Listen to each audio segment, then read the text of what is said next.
Hi guys! Happy New Year po sa inyong lahat. Andito nga pala kami ngayon sa palengke. Naghahanap kasi kami ng mga murang prutas. So dito nga kami nagpunta. Sobrang mura nga din po dito ng mga bilihin. Tigi isa-isa nga lang po yung mga binili namin kasi dalawa lang naman kami.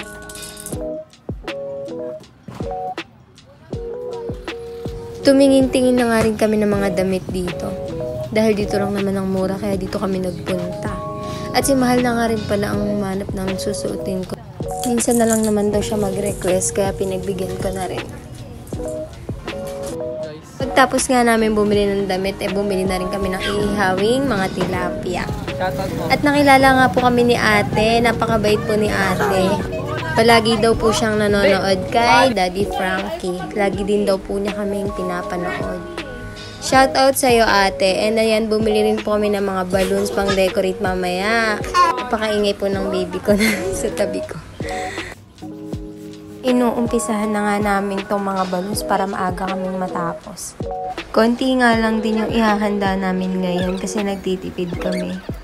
Ang importante may handa at masaya ang pamilya. At malusog ang baby namin. Siyempre kami din, kaya thank you Lord sa mga blessing na natatanggap namin sa araw-araw.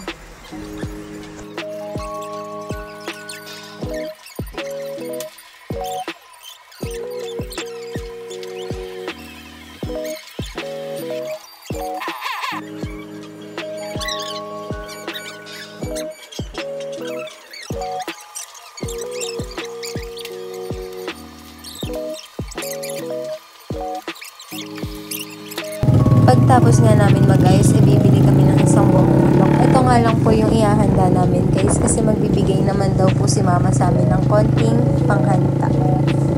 Nabi na nga din kami sa pagbili dahil natagalan kami sa pagkabit ng mga balloons. Ang hirap po kasing ikabit na sitanggalan.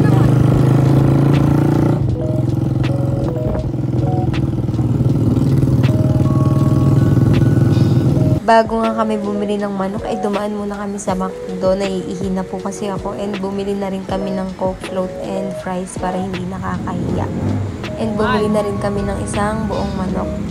Malapit lang pala dito yung McDo guys. Kaya dumaan na rin kami. And pag uwi namin, naghiwa na rin kami ng bawang, sibuyas at kamatis para sa iihawing tilapia. And tinutulungan na nga rin pala kami ni Papa mag-ihaw para mabilis.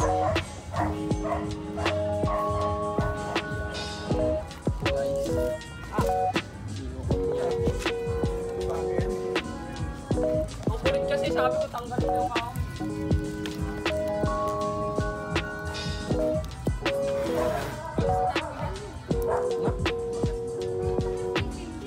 Malapit na nga mag-12 kaya nilabas na nila yung mga motor nila. Nanghiram nga lang din pala si JL sa papa niya ng motor para ipaingayin. Usong-uso po kasi sa kanila magpaingay ng motor.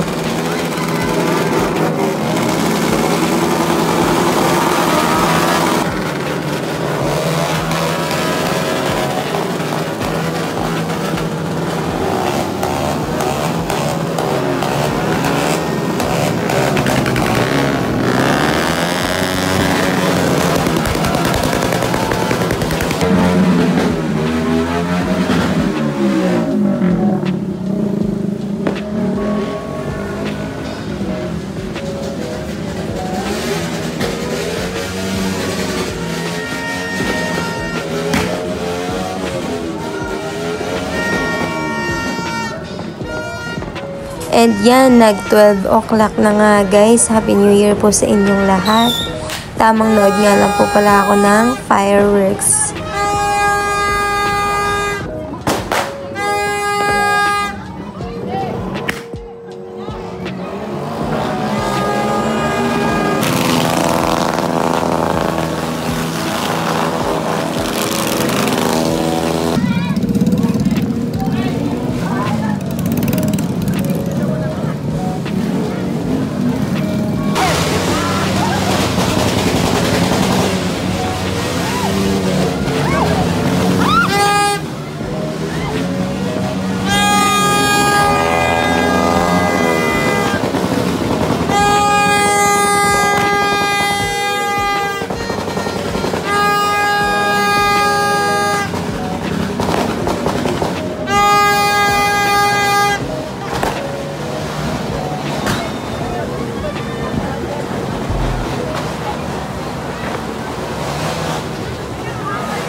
bumalik nga kami agad sa bahay guys kasi si baby tulog na tulog. Ewan ko ba sa batang to?